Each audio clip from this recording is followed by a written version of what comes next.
ఉత్సాహంగా ఉల్లాసంగా చదువు సాగాలి, గొప్ప గొప్ప ఉద్యోగాలు సాధించాలి. Vignan deemed to be university. అదొక సిమెంట్ ఫ్యాక్టరీ. అందులో పని చేయాలంటే సిబ్బంది అంతా భయపడుతున్నారు. కారణం ఏంటి అంటారా? ఫ్యాక్టరీల చుట్టూ సింహాలు తిరగడమే. అదిదా సర్ప్రైజ్. సింహాలు జన సంచారాల్లో తిరుగుతాయా అన్న డౌట్ మీలో రావచ్చు. ఈ వీడియో చూస్తే మీకు క్లియర్గా అర్థమవుతుంది.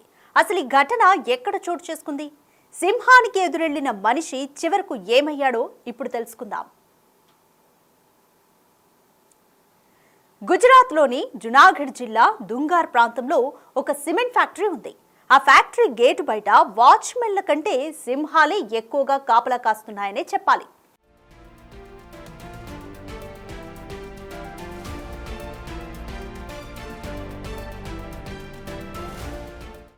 ఈ వీడియోలో ఫ్యాక్టరీ కాంపౌండ్లో సింహం స్పష్టంగా కనిపిస్తోంది.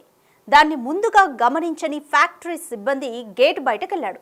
గేటు బయటకు అడుగుపెట్టిన క్షణాల్లోనే పెద్ద అరుపులు వినిపించాయి. సింహాన్ని కొన్ని అడుగుల దూరంలో చూసిన ఆ ఫ్యాక్టరీ సిబ్బందికి గుండె ఆగినంత పనై ఉంటుంది. దెబ్బకు పరిగెత్తుకుంటూ ఫ్యాక్టరీ లోపలికి వచ్చేశాడు. సీన్ కట్ చేస్తే ఆ సింహం కూడా అతన్ని సడన్ గా చూసి వెనక్కి పరిగెత్తింది. కొంత దూరం వెనకడుగు వేశాక తిరిగి ఫ్యాక్టరీ గేటు ముందు నుంచి అలా వెళ్ళిపోయింది. ఈ దృశ్యాలు సీసీటీవీలో రికార్డ్ అయ్యాయి. ప్రస్తుతం ఈ వీడియో సోషల్ మీడియాలో తెగ వైరల్ అవుతోంది.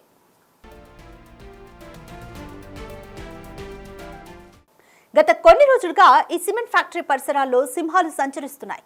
దీనిపై ఎన్నిసార్లు ఫిర్యాదు చేసినా ఎలాంటి ఫలితం లేకుండా పోయిందని అంటున్నారు ఫ్యాక్టరీలో పనిచేసే కార్మికులు. ఆధార్ సిమెంట్ ఫ్యాక్టరీ అటవీ ప్రాంతంలో ఉండడంతో రాత్రి వేళల్లో సింహాలు సంచరిస్తూ ఉంటాయని అధికారులు చెబుతున్నారు. దీనిపై ఫ్యాక్టరీ యజమాని సాగర్ కొటేచా కూడా స్పందించారు.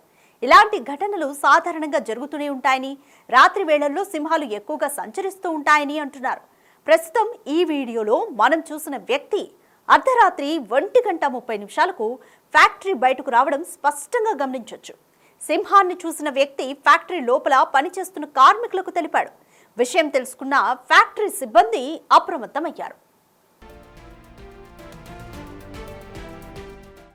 ఇలా సింహాలు ఫ్యాక్టరీ చుట్టుపక్కల సంచరిస్తుండటంతో స్థానికులతో పాటు సిమెంట్ ఫ్యాక్టరీ సిబ్బంది కూడా భయాందోళనకు గురవుతున్నారు.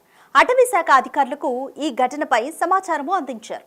దీనిపై ఫారెస్ట్ డిపార్ట్మెంట్ ఎలా స్పందిస్తుందో వేచి చూడాలి.